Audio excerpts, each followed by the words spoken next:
Thank you very much, and absolutely delighted to be here on this absolutely beautiful, beautiful campus. You must be very proud, the people that actually work here.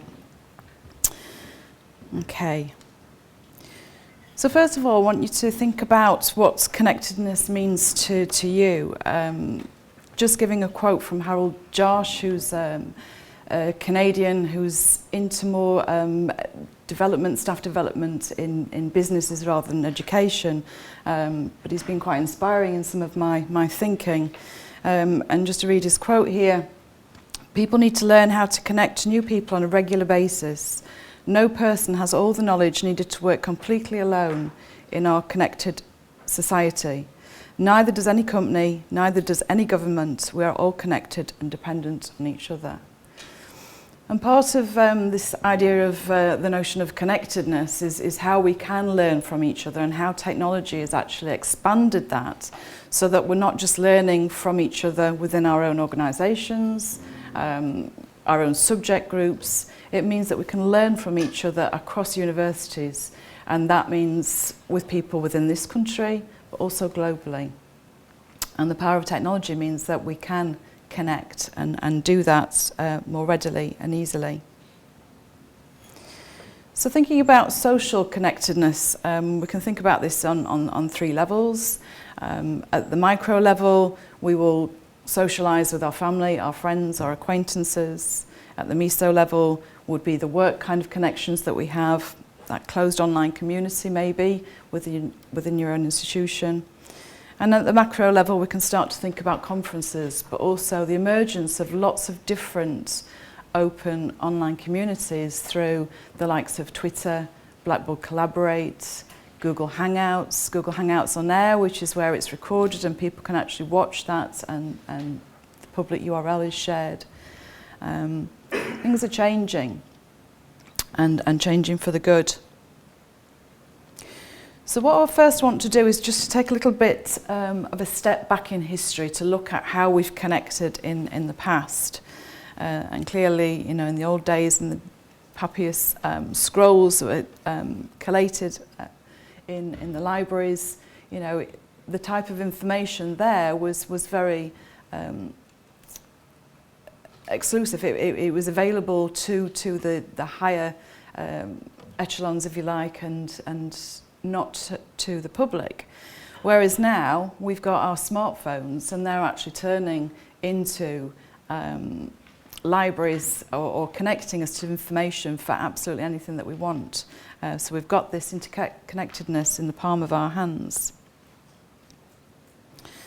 When you go back further in history, this is an interesting book you might want to look back at, but just picking a few quotes here about the written word, where people were really scared of books, you know, prior to the printing press. The written word would weaken men's characters and the abundance of books is a distraction. You know, how could you possibly read all the books in the library? Well, of course you wouldn't. And thinking about all the information that we've got online, we're not going to possibly in our entire lifetime consume that information even if we wanted to. But there was a fear, and sometimes there's a fear with technology and how it actually opens up all this information in the same way that people feared the written word. In the 17th century, people got together in the coffee houses, and that was the way that information was exchanged. You might note there that it's very male biased in there. I'm not sure women were even allowed, maybe to serve the drinks, the coffee. Back in 1910, people used their imagination and tried to think about what connectivity might be, and they thought about the video telephone back then and imagined what it might be like in the future of 2000, which of course we know is now past and gone. 1930, this was something shared on Twitter by JISC. The magazine's Retrofuturism, but you can see there, again, they were very ahead of the times and thinking about, you know, this is a technology that we actually have today. The notificator situated at train stations was where you could actually connect and meet with people. You could go up to it. see who had actually signed in on the little paper cards. You could leave your contact details and people could exchange information like that. So fast forward now, and of course we've got, you know, the likes of social networks, Facebook on the social side, Twitter in the middle, which is used for a bit of both, onto professional social networks such as LinkedIn. Just thinking about childhood memories, does anybody recognise the picture at the top? Play School? Play School was a children's programme, and back in the days of when I used to watch it, there was very little children's television. It happened at lunchtime. There was Watch with Mother, there was Play School, there was television that came on maybe about 4 o'clock, I think, and there was a period just before the 6 o'clock news where you could watch. And Play School had a particular daily activity where you chose which window to look through, and it would take you out on a journey of videos and adventures, so it was quite exciting at the time. The one below is the Jetsons, which was a futuristic cartoon where people spun around in these jets in the sky, and I was certain by the end of, you know, finishing school and going to work that I too would be able to do that, you know, and jet around. But we're still waiting for that one, unfortunately. And given the traffic that we've got on the roads, I think we need to perhaps focus a bit more on that. The tri-function recorder. Any Trekkies in the room? Star Trek fans? And of course that, you know, and the connectivity that gave at that time is what we have with our mobile phones now. So again, my childhood memories of, you know, watching that in the 60s, early 70s. You know, who knew that we would have these, and everybody in the house would have a phone, not just your parents. Going further, the way that we used to connect was to write letters. We might type letters, we might write them with pen, with pencil. When was the last time somebody wrote a letter and actually posted it? Very good. Yeah. For me, it tends to be Christmas, you know, putting that letter into old neighbours and you stick it in there, but it's not used as much. Yeah, the letters I get tend to be bills. The other one was the phone box, and we were talking about this on the journey here. I'd take a clutch of 2p coins, maybe 10p if I was feeling a bit flush, and that was how I'd connect with my friends. Anybody ever had one of those on the bottom there in the right-hand corner? The phone box, the landline phone that was in our houses, my dad put a lock on the phone. Because yeah, he couldn't trust us to come off the phone having conversations with the friends that we'd just said goodbye to 5 minutes ago, kind of thing. And even back in the 70s, people were worried about this idea of information overload and the ability to actually consume it. And in some ways, technology has exasperated that, but it's also got the potential to make it easier to find information, and the right information. We'll talk about that a bit more in a moment.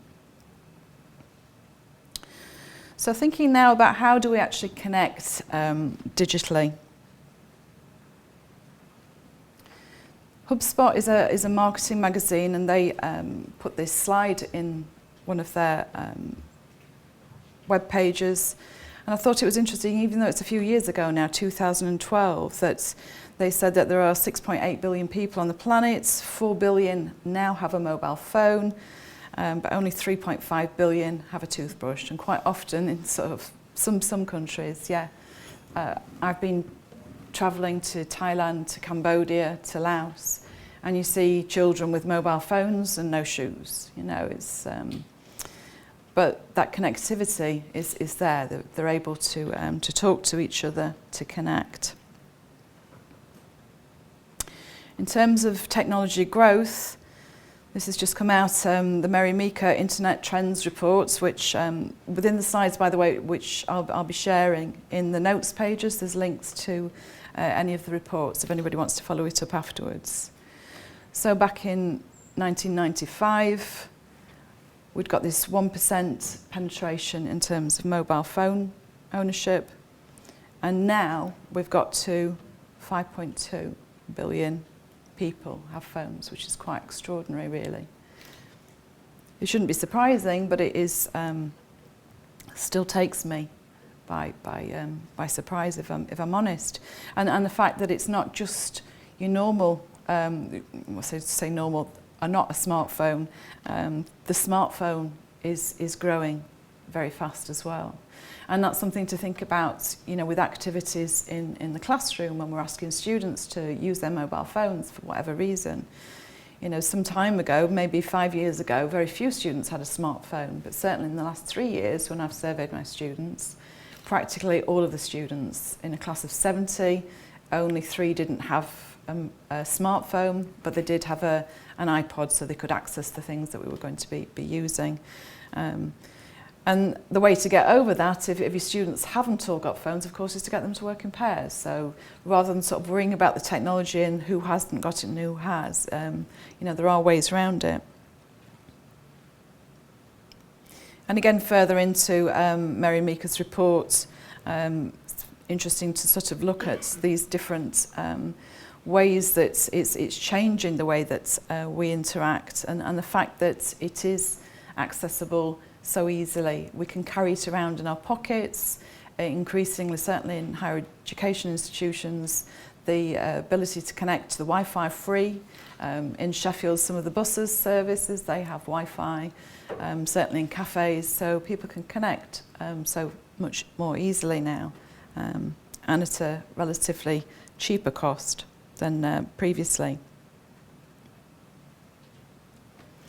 So thinking about this concept of mobile micro-coordination, you know, possibly one of the first things a lot of us do in the morning is to check our phones, and rightly or wrongly, there could be a message there. And we use our phones to do all of these different activities, so checking the time. I mean, students and even colleagues now don't wear a watch because they rely on their phone. The phone's got a clock, why would they want to watch as well? But down to sort of everyday tasks, we're using these phones to plan meals, to check sports scores, arrange to meet with people. You know, in the old days, we had to make that arrangement with friends before we left them. You know, we'll meet you at 4 o'clock at such and such corner of the road. Whereas now that interactivity is going on. And certainly reflecting back when my daughter went to university in Manchester, we dropped her off, and I think we'd only got about 500 yards down the road, and the text started coming in, and she was asking me, what do I do with this meat and potato pie that you've given me? What temperature do I need to put it on? Do I need to take the foil off? And all these kind of questions, whereas, you know, in the past you'd have said goodbye to your daughter, your son, and that was it. You wouldn't see them again until Christmas if you got a phone call from the phone box or a letter. That was a bonus, really. So this idea of perpetual connection is more just than the text these days, of course, and the phone. In fact, if I speak to my daughters, very often they say, well, actually I don't use the phone. You know, they'll use WhatsApp as a free mechanism to chat to their friends. They may use texting, but of course also within the smartphones you've got the ability to take short videos, to take photographs, and these are being used in the classroom. So, you know, there might be interesting information that's come up on the slide. People are doing it in this room now, is taking a photograph, a record of what's going on, and as part of your learning organisation, this is really quite useful. And of course, these things can be then easily shared through social networks and discussed there in different ways. Brian Solstice is a big social media marketing guru, if you like. Again, is an interesting person to look at, and his books are very useful. So he talks about connectedness as making us not only connected, but it also creating this always-on society that lives in real time, where the line between the real and virtual world blur to the point of oneness. And this is something I talk a lot with my students about, and this idea of online professionalism and understanding the impact of how they interact in their social lives and what that looks like when they're actually applying for jobs, placements, graduate jobs at the end of it, that they need to be aware of what their digital footprint is, their online presence, because they are using some of the social networking tools for multiple practices and actually more on the social side than the professional perhaps. So the conversations are really important to have with the students to make them understand that employers will Google you. They will see what's on the front page of Google. And because of the algorithms within social networks, the first page will show social media. So if you've got a LinkedIn profile, that's right on the front, perhaps at the top. So if you are using social media and students are using social media, you need to be aware of what that looks like and what picture that portrays to the people that look at it. And of course, students coming to university will also use Google and Google you as academics and look at the profiles that you've got. The parents of those children, or grown-ups as they are coming, possibly at 18, will be looking at it, as will companies, organisations, people interested in collaboration and research will also use Google. And that's a picture that's going to be presented. So again, in my educational developer role, I talk a lot with colleagues about their LinkedIn profile and how important, you know, if you have one, then make sure it portrays you as you want to be portrayed as a professional.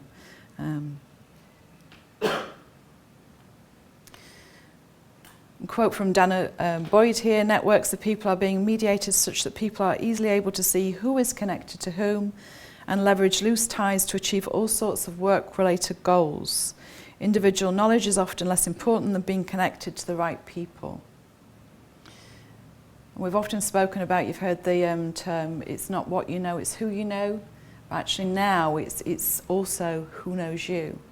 And particularly from a student's perspective, you know, making those connections and understanding how you can use LinkedIn to your benefit, because once you connect with people, you can see their connections. So for you as an individual, they're your second-degree connections, but there's an opportunity to use that information to ask for invites if you want to find out about an organisation, a company, or your research for the students and future graduates.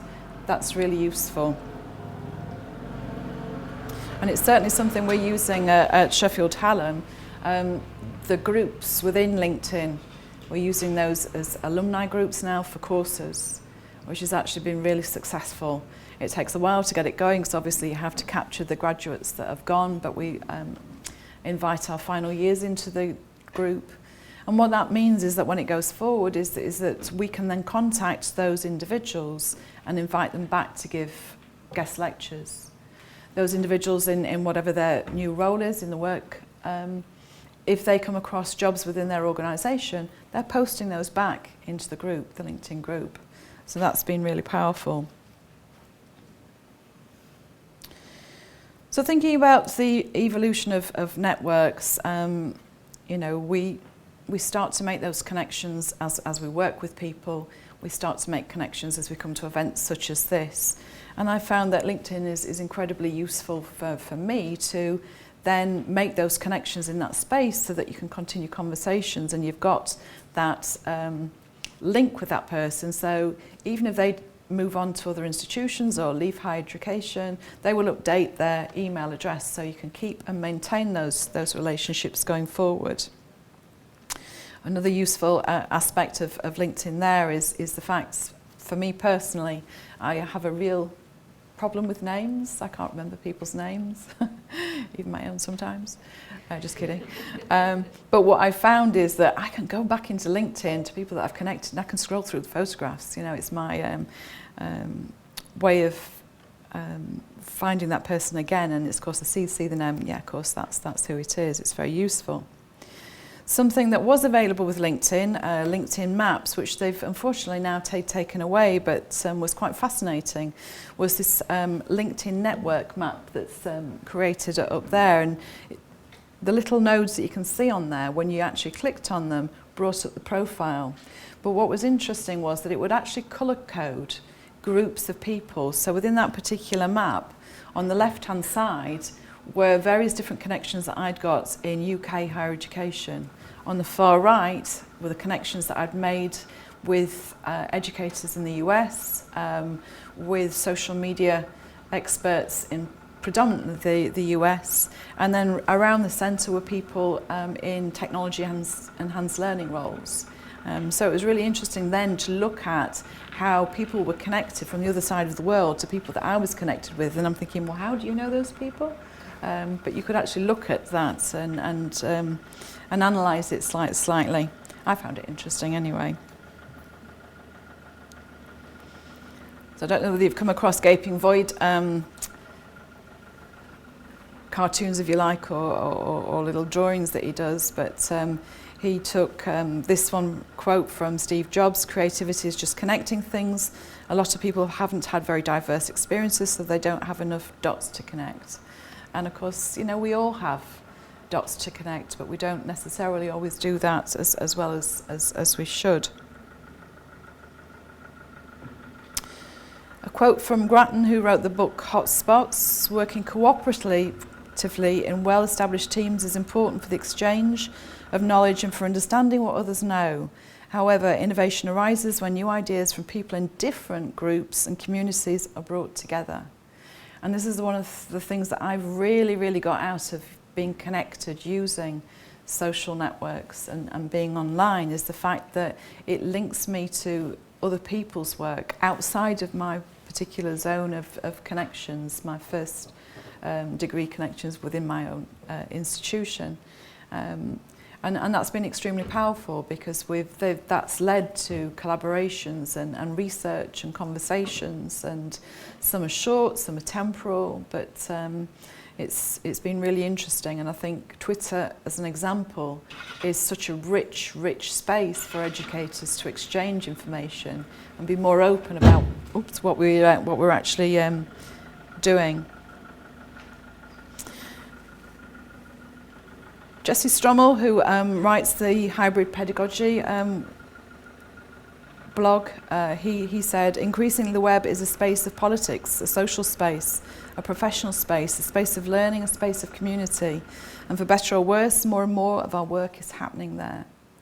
And it's kind of the club that you don't know about within Twitter, or maybe the groups that you join in LinkedIn. It's only as good as the people that you're actually connected with. So that's a personal journey that you have to take yourself, to look at who you would want to exchange information with. And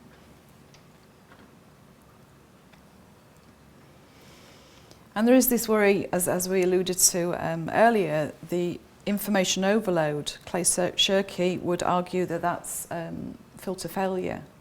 And one of the things that I get out of connecting online through social networks is the fact that my colleagues will filter useful information. So they'll gather it, they'll tweet messages out with links to really interesting articles, book chapters, videos, TED Talks, all sorts of different things.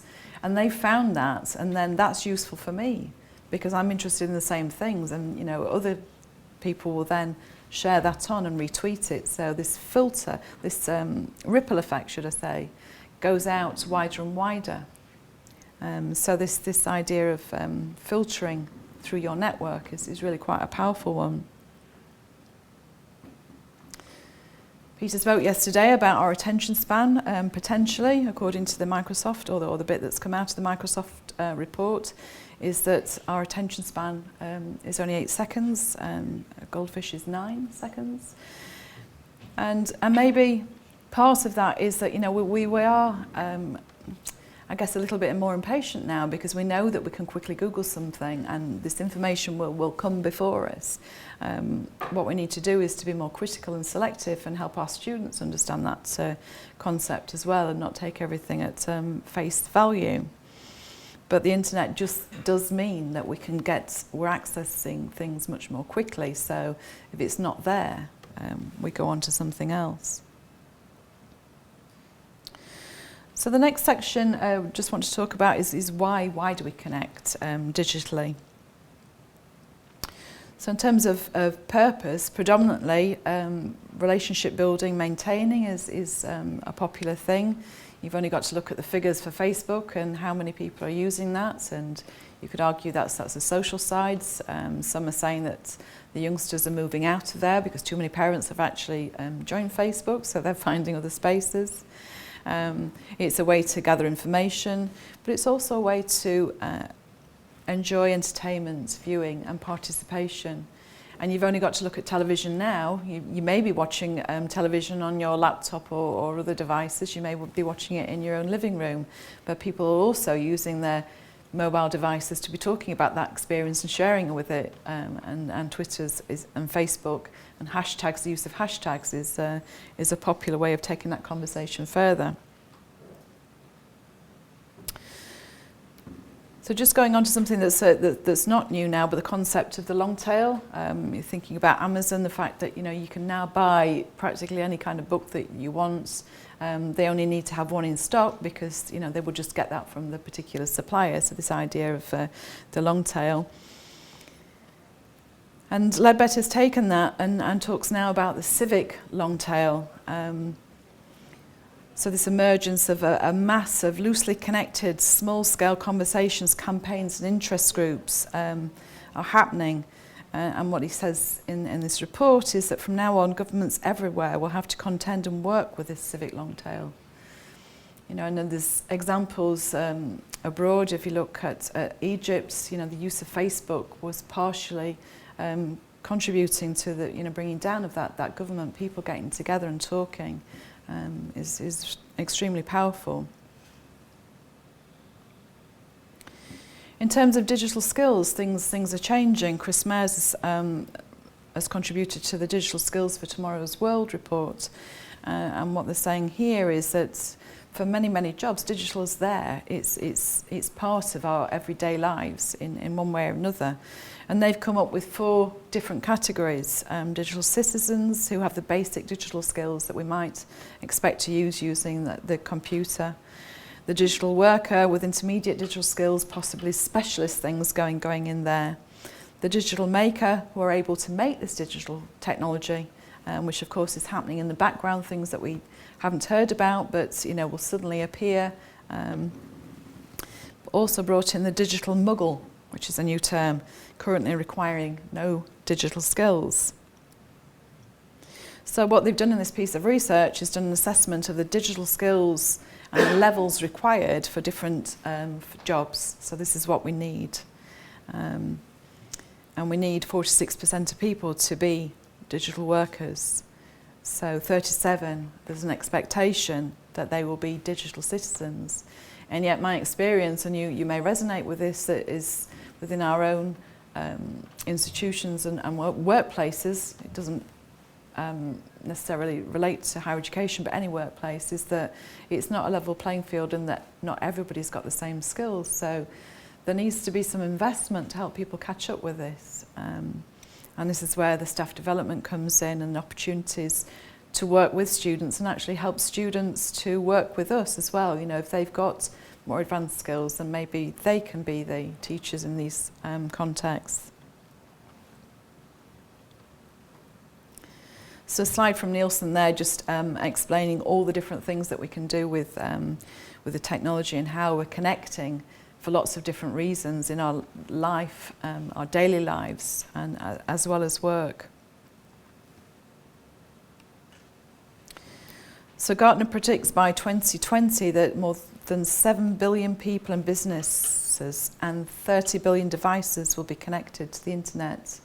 You may have come across the term the Internet of Things, which is kind of the marriage of software and hardware and things that are going to talk to us. You'll be able to come into your home and your fridge will tell you what shopping list you need to have, and actually click of a button and it will send it online and order it for you, and it will be delivered later that evening, kind of thing. It's things are changing, and the technology is moving so fast that possibly it can make our lives easier.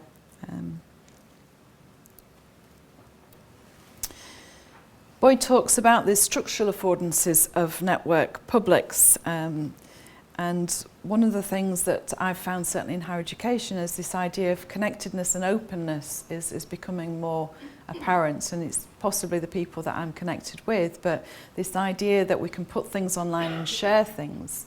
For example, these PowerPoint slides I will put onto SlideShare. SlideShare is a website where people can upload PDFs, infographics or presentations and tag them. People can then use the social sharing buttons and share those at a click of a button out to their networks, whether that's LinkedIn or Twitter, Facebook or Google+. And the idea of giving work that you can do a Creative Commons license, which I do to my presentations, means that people can use that and then take it, adapt it and use it for themselves, whether that's with students or talking to colleagues. So this idea of openness is becoming very powerful and something that I hope more and more people will consider. In terms of the digitally connected scholar, and I can't pronounce this properly, so if there's anybody that's Greek or speaks Greek, is Valencianos and Kimmons talk about the networked participatory scholarship. And again, this idea of being able to get feedback on your work, so things like sites like ResearchGate, if you've come across that, academia.edu, Mendeley, the spaces where you can upload your work and then have discussions and conversations is really powerful, and then you've got the choice and opportunity to go on and connect with those individuals. Fung at UCL, they've created this rather nice diagram about the connected curriculum, and they're doing a lot of work looking at connecting students with research. We've done this for years, but looking at these ideas and making it a little bit more visible so that we can learn from other colleagues and other institutions and not hide things behind sort of these walled gardens of staff intranets is really nice. And again, giving, where possible, Creative Commons licenses so that people can adapt and build on things, so we're not always reinventing the wheel. So thinking more about connected learning, I mean, something that I've done over the last few years, and I know colleagues in this room have too, is managing to actually write a paper, a conference presentation, and do this without actually even being in the same room or meeting the people, or sometimes having not met them face to face, but you've got this shared interest, and using the likes of Google Docs and Google Hangouts to talk about the thing that you're actually working on together. This side of collaboration is really powerful. And that's been a learning experience for me, and something that I've then taken into my teaching to let the students use. And Google Docs is certainly something that I've had to introduce them to, and even in computing, very few students had used it, thought to use it for the organisation of their own learning, their own group work. And I get the students now, if they are in group work, that they have to create an agenda when they meet, their meeting minutes, and this is evidence then of what contribution that they've made to a particular piece of group work, so that then we can sort of portion the marks evenly, and there's evidence behind it. You're not just getting that one student that says, I've done all the work and they've done nothing, or where's your evidence? The Connected Learning Research Network, again, they talk a lot about connected learning, this idea of being socially meaningful and knowledge-rich ecology of ongoing participation.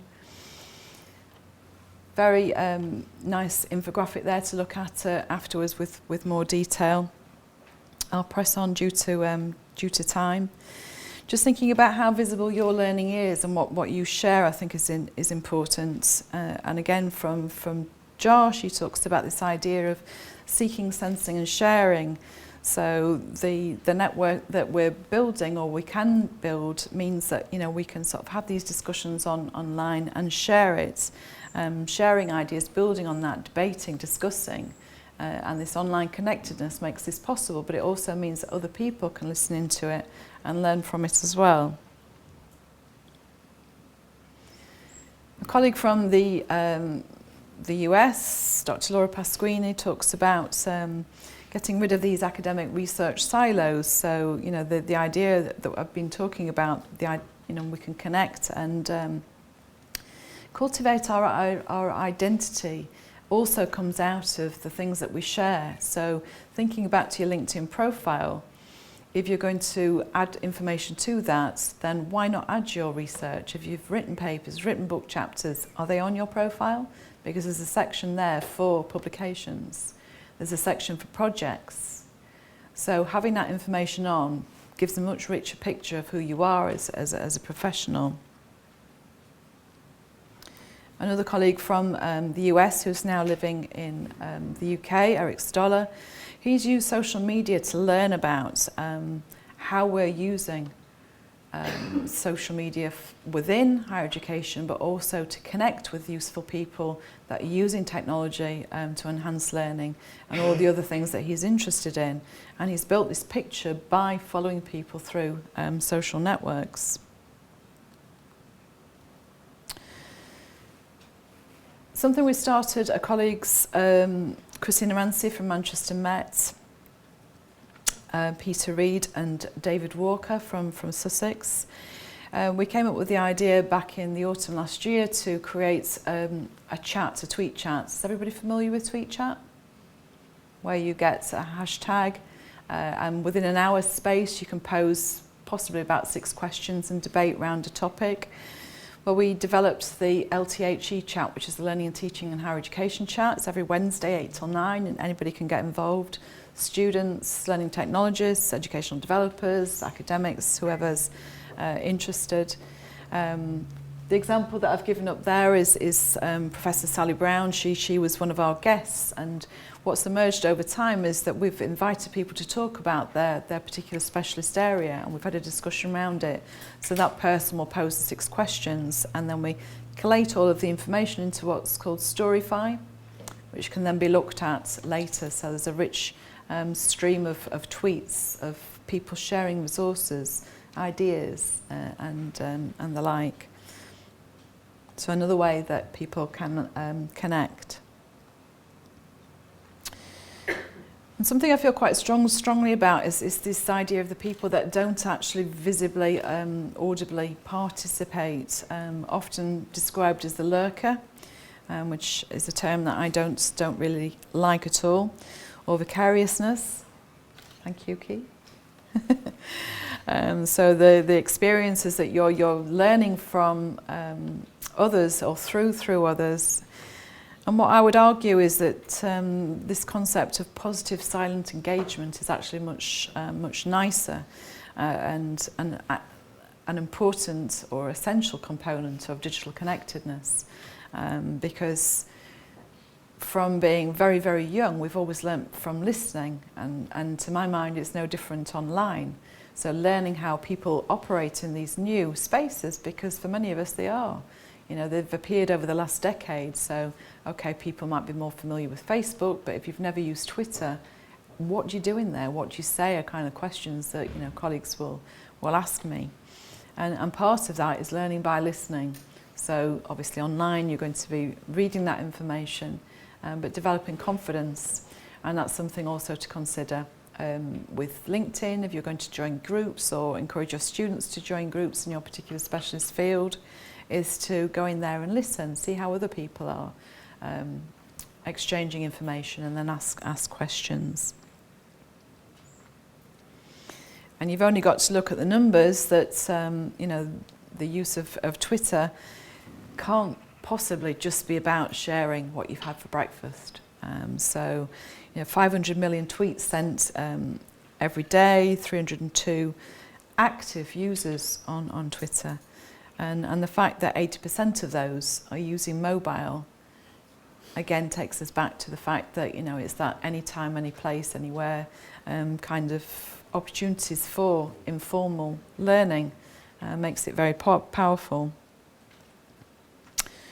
364 million people on LinkedIn. Again, very useful figures to think about, and the fact that it is global, so it connects you globally to people across the world, or has the potential to do so.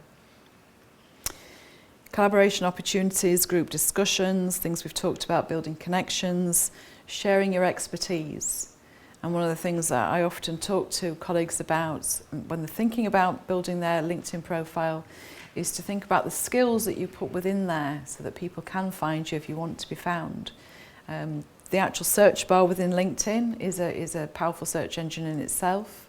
When LinkedIn did some research, I think it was 2012, 5.7 billion people searches had gone through that particular space, their search bar. So, you know, it's important to think about who you want to portray yourself as, and that can be very, very useful. And certainly for my career, it's provided me with opportunities to speak internationally. I've been to Denmark and been to Spain, invited to the Open University of Catalonia in Barcelona. And I was contacted because they found my information online through my social profiles. And they were interested in the topics, and then they looked at SlideShare, which is now owned by LinkedIn, so your slides can go straight onto your LinkedIn profile. So it's worth thinking about LinkedIn. It's not just for people looking for a new job. So a few barriers to thinking about connectivity. The innovation adoption hype cycle, you know, that there are always going to be the people that are a little bit skeptic about social networking. But the more that we talk about it and exchange experiences and make those more open, then more confidence will come, and hopefully encourage others to join. PhD comics, I don't know whether you see that in the Times Higher, they sometimes have things in there. This is a tongue-in-cheek why academics really use Twitter. I'll let you have a look at that in detail if you want to look at the slides later. But one thing that I always try and impress on people is that this idea of digital connectedness takes time, you know, and I think you have to invest that time so that you can build the right connections, you know, and if you connect with people that, you know, it's not working for you, then you have to make that judgment call to disconnect, and only you can make that decision on what your network is going to look like and how powerful that could be. As I say, is something that you have to build on and take the time to do that, and not to rush it. I think we're going to run out of time here, so one of the things that I did want to go on to is the worry of why we're not connected, and a lot of that, you know, is that because people across the globe don't have access. The video here, and I think I'm going to be a bit short of time, is it? Yeah. Is actually in Rwanda. And here they're in a refugee camp and have been there for 19 years. They have no electricity, but they have mobile phones. And they walk down to the village and they charge up their phones and they connect through Facebook. And this video is about the connections and the students talking about how they're learning with students across the globe. You know, so they've got no electricity in where they live, but they're actually using Facebook. So our perceptions of what's happening in the wider world, you know, there are things that are making that better. And just moving on a little bit more swiftly, internet.org is a Facebook initiative where they're actually putting in the sky these long endurance aircraft that will give connectivity. So rather than having the big poles that you might see for connecting us, this is in the sky. So looking at how we can actually make that available to people across the globe. That's their aim, so that everybody can be connected or have the opportunity to be connected. So there's a few interesting videos to look in there. The other project that's going on is Google's Loon, which is a balloon powered internet. and they're launched into the sky. And one of the examples that I was going to show you was this farmer in New Zealand. So his internet, you could load up a page and then you go away, 10 minutes later it would actually appear, kind of thing. It was so slow. So he was one of the first pilot testers, and they launched the balloon into the sky. Absolutely incredible. He now has connectivity, and for them in these remote areas, this is absolutely fantastic. And of course, the future of digital connectedness is emerging as we speak. And I talked about the Internet of Things, and the final video that I'd hoped to share. So sorry, I haven't been able to do all of this. Is a day made of glass, which is quite fascinating. And it's this concept that we could go up to that glass window there and bring up the computer and move things around, so we don't actually have to have the digital devices physically there. It will just happen. So that is our future. So if we think we're connected now, that's just going to change so much. So in the next 5 years, it's going to be a very, very different place. So I'll leave it there, and as I say, I'll share the slides, and hopefully those videos and information will be something you might want to revisit later. Thank you.